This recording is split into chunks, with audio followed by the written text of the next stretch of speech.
Time is an artificial concept that we ourselves have created to make the limitlessness of our eternity and the universe more bearable and more human.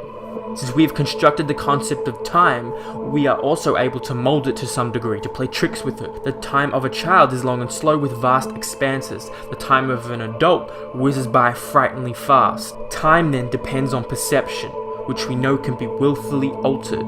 This is the first thing to understand in mastering the art of timing.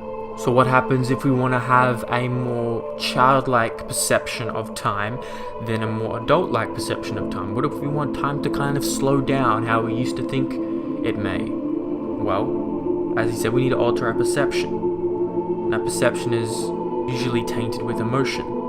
If the inner turmoil caused by our emotion tends to make time move faster, it follows that once we control our emotional responses to events, time will move much more slowly. This altered way of dealing with things tends to lengthen our perception of future time, opens up possibilities that fear and anger close off, and allows us the patience that is the principal requirement in the art of timing.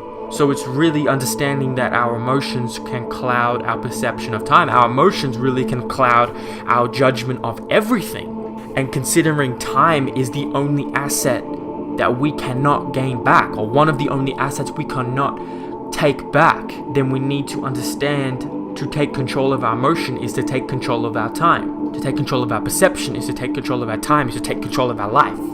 I think more often than not, erratic, more negative charged emotions can move time in a more rapid pace, or move the perception of time, I should say. And I think it can because we often dwell when we have erratic, sparse emotions run through us.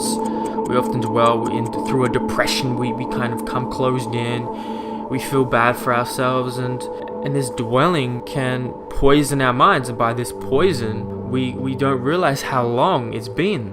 But I just know that when I go through negative emotions, when people go through more depressive emotions, that time moves by quicker. And I think that's why, because we're not as present, because we're not taking in the reality of our situation.